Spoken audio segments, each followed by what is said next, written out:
But your orders... What about them? No more orders, Cole. Video games based on movies tend to have a bad reputation, and for a good reason. Welcome to WatchMojo, and today we're counting down our picks of the worst games based on movies. If you want to slay a beast, you gotta cut off its head. Number 20, Harry Potter and the Deathly Hallows Part 1. Mr. Weasley, did you want to speak to us? Yes, I did. You see, it turns out that Dumbledore left you things in his will. Huh. All of us? Harry Potter's video game adventures seemed to dip in quality as they went on, culminating in the absolute trash pile that is Deathly Hallows Part 1. Gone was any semblance of magic or creativity that could come from being a wizard. Instead, Harry's quest to hunt down Voldemort's Horcruxes was dumbed down to a bare-bones third-person shooter with monotonous gameplay and mechanics. Everything about it was far too simplified, making for an overall dull experience. It didn't benefit from being a Part 1 either, which led to a relatively short playtime. Not that you'd want to spend too much time with it anyway. You do realize, don't you, that there's probably no more dangerous place in the whole world for us to be? Hermione's right, mate. They'll be on the lookout for us. Number 19, Aliens Colonial Marines. Corporal Winter, I'm sending in Rhino 2-1 to reinforce 2-3. How you feeling, kid? I'm feeling good, Captain. But I'm worried about 2-3. While it's technically a sequel to one of the Alien movies, Colonial Marines is too notorious to not have it on the list.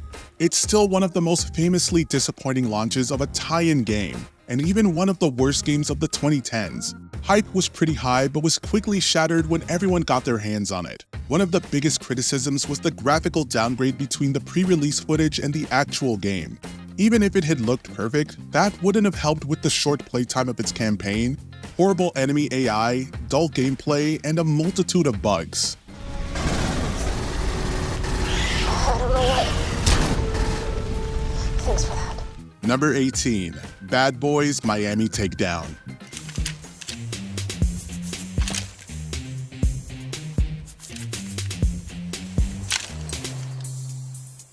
Based on the second movie in the Bad Boys franchise, Miami Takedown makes it clear that the series should have just stuck to the big screen if it was going to turn out like this.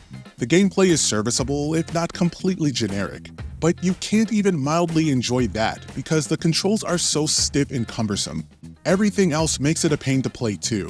It looked terrible even for the time, and the audio design is laughably bad, making it both an ear sore and an eyesore.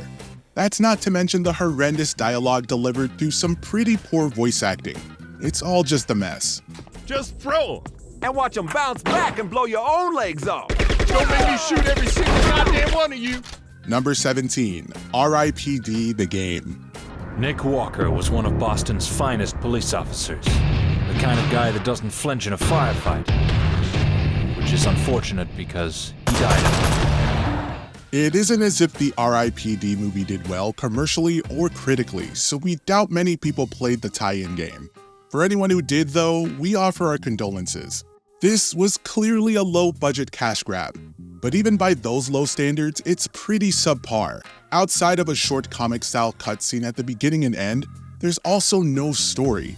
It's basically just a handful of boring levels strung together by boring third-person shooter mechanics aimed at boring enemy designs. It's rare to be lulled to sleep in the first few minutes of a game, but R.I.P.D. accomplishes it.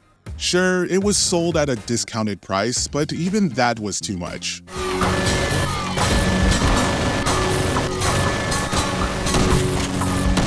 Number 16, Ghostbusters. Man, Aaron and Abby are my heroes. They believed in the existence of the paranormal when it wasn't even cool. Ditto. Before meeting those ladies, I only had myself to look up to. The Ghostbusters have had their ups and downs when it comes to video games. But the bottom of the barrel has to be a tie-in to the 2016 reboot. Being another sequel, the game doesn't even have you play as the cast of characters. They're busy off saving the White House from ghosts of famous assassins. And that sounds way more interesting than what we got to play through. It follows 4 new team members hunting ghosts in New York. From the repetitive top-down shooter gameplay to the bland levels to the sad, cringy attempts at humor, there's nothing interesting about this game. We got our first mission, Ghostbusters. Everyone ready to save this city from imminent death and destruction just like our foremothers? Number 15, The Expendables 2 video game. He's been held in the old industrial sector a few miles northeast, but you'll be taking that info to your graves. You would think that an action franchise as explosive as The Expendables could churn out an at least halfway decent game. Sadly, you'd be wrong. The franchise's second installment did receive a video game, and it's nothing short of terrible. The top-down shooter did have plenty of explosiveness in its sound design, though not in a good way. With gameplay this generic and repetitive, the constant gunfire from your 4 characters drills into your brain, driving you to madness. It's both irritating and exceptionally dull, which we admit is an impressive balance to strike. The drab, muddy brown color scheme of every single level does nothing to help matters either. Number 14, The Fifth Element. The Mondachiwan have in their possession the only weapon to defeat evil. 4 elements, gathered around a fifth. The supreme being, the ultimate warrior, created to protect life. Still regarded as a sci-fi classic, The Fifth Element received a video game that failed to capture any of the zaniness or imagination of the film. We can at least give the developers credit for having a switch between playing as Corbin and Lilu, who have different playstyles. But that's as far as our praise goes. Your time is divided between tedious third-person action mechanics either way, along with forgettable puzzles and set in lazily designed levels that are all varying shades of gray. Released on the PlayStation in 1998, which was an incredible year for the system, we feel sorry for anyone who picked this up instead of something else. Number 13, Fight Club. Okay, who's in charge here? I'm looking for Tyler. I don't know any Tyler. And I definitely don't know you.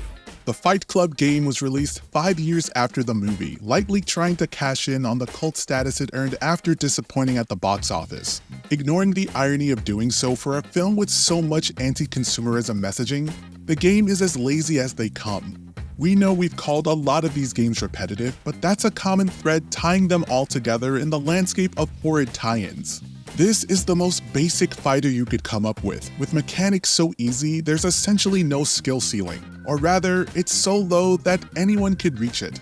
It's awful to look at too, with poor character models and animations. Number 12, The Wizard of Oz.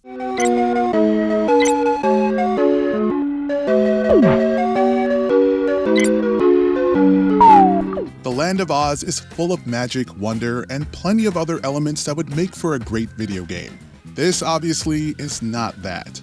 While reviews at the time were positive, reception turned on it in the modern era, and it's easy to see why. The pleasant visuals might lure you into thinking you're getting a quality Super Nintendo game, but playing it is a huge chore.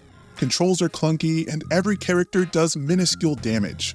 The exception is the Tin Man, but he can't even jump in a platform game. There's also some really bad collision and hit detection. All of this combines for a game that is needlessly hard and absolutely no fun at all to play.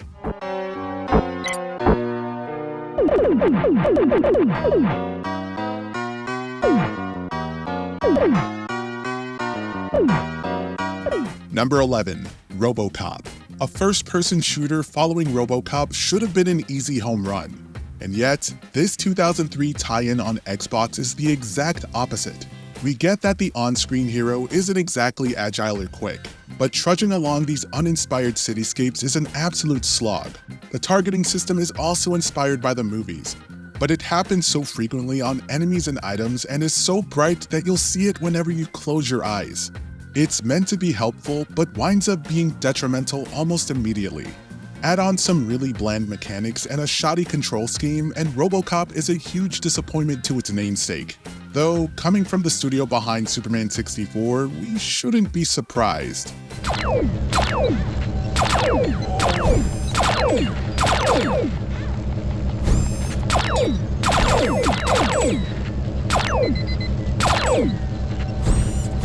Number 10, Street Fighter the Movie.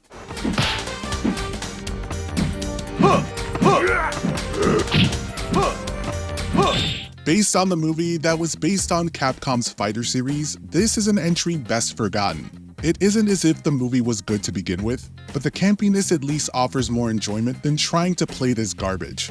Released in arcades as well as on the Sega Saturn and PlayStation, The console versions are widely considered weaker. The gameplay was essentially the same as Super Street Fighter 2 Turbo, except it was made much worse by horrid frame rates and poor animation that came with the digitized graphics and a significant amount of lag and glitches. It's one thing to make a bad movie tie-in, but to also ruin the perfection of your previous game? That's almost impressive. Number 9. The Crow, City of Angels.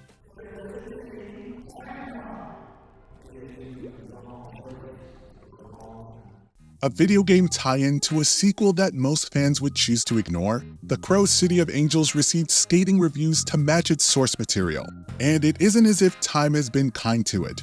It's basically a checklist of the most frustrating things a video game can have. Input lag in its controls, an annoying camera, abysmal collision detection, and a lack of direction on what to do made everything entirely frustrating. Maybe we could forgive its poor visuals and voice acting, which it has in spades, if not for the rest making it so unfun to play. It's no wonder the IP hasn't received another game since. Number 8. Terminator 2: Judgment Day.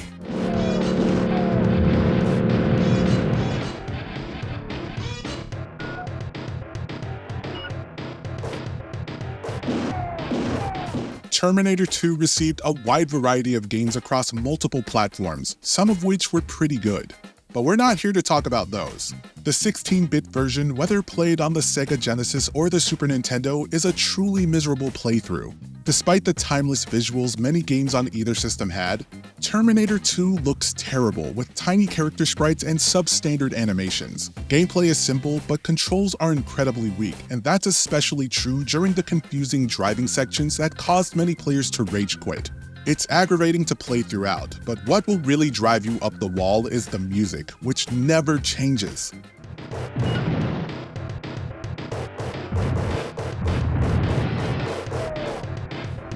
Number 7. Waterworld.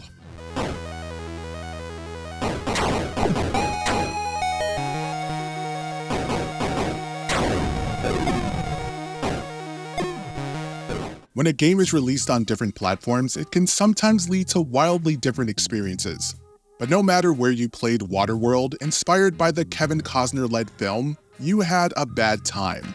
Even still, the most widely accepted worst version was released on Nintendo's Virtual Boy. That system was already a financial disaster due to its cumbersome design, limited color scheme, and technology that actually caused players physical harm.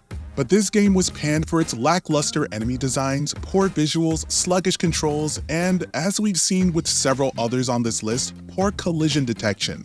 Some even consider it the worst game on the Virtual Boy, which only ever got 22 releases before it was discontinued. Number 6. Charlie's Angels. Good morning, Angels. Good morning, Charlie. Well done, good work. While you were gone, I identified the cargo ship's owner. He goes by the name of Ed Foster. He's an industry magnate and owns a home in Scotland. Let me guess. We're going to pay him a visit. Based on the film reboot from 2000, we can certainly see the appeal of a Charlie's Angels video game. If only it were nothing like this. Essentially a 3D beat-em-up, the game features incredibly simplistic mechanics and mission designs that will leave you bored out of your mind. Even with 3 playable characters, there's not a single difference between their fighting styles.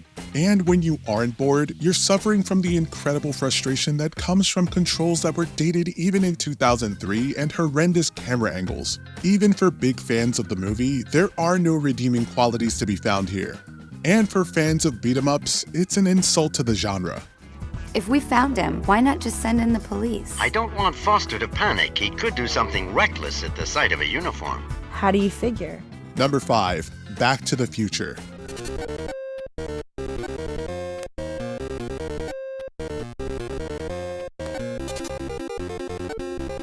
Any player familiar with LJN knows how many awful licensed games the publisher produced.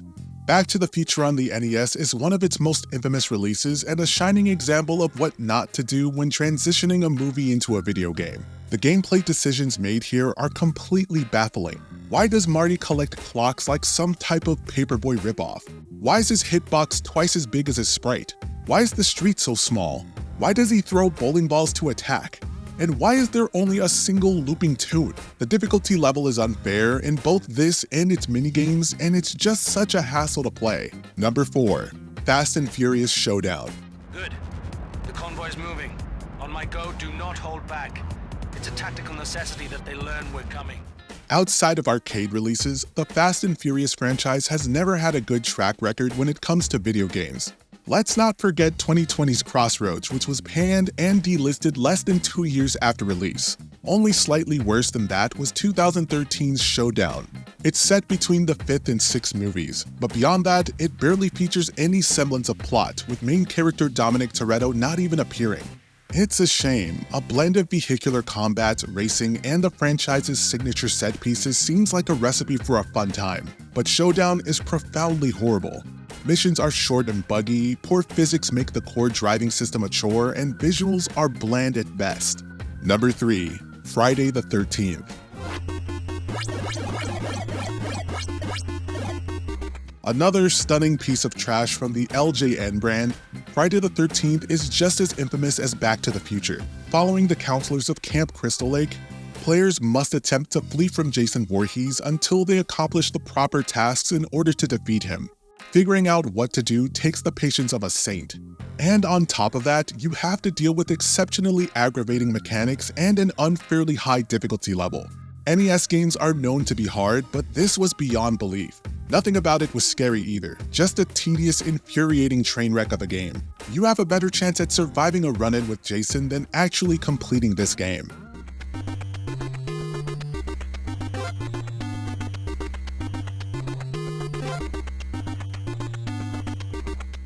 Number 2. Rambo the video game.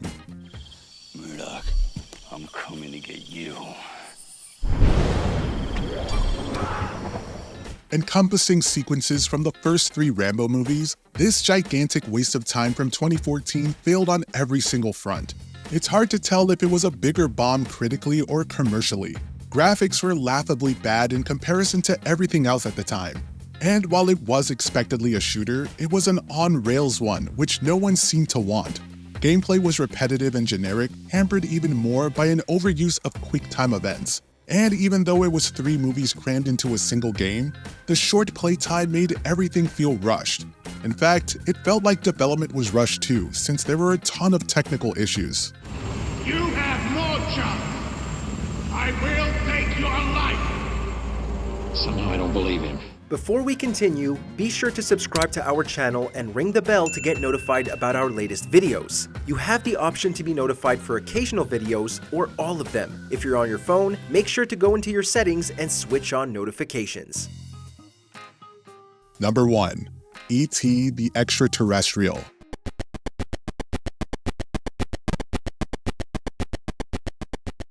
It's impossible to top a game so terrible it's considered partially responsible for a literal market crash. Released for the Atari 2600, it was developed in only a matter of weeks so that it could be rushed out the door to make the Christmas deadline. And while copies sold well initially, a swarm of returns followed soon after from annoyed customers. Infuriating controls, unclear gameplay, pits that caused your character to get stuck, graphics that were poor even by the simpler standards of the time. It was a dreadfully perfect storm. As a result, Atari suffered major losses that it never really recovered from, and the home console market entered a recession from 1983 to 1985 when the NES brought it back. Narrowing this list down to 20 wasn't an easy task, and we had to leave off a lot of bad games. So if there's one you think we missed, be sure to head to the comments and let us know.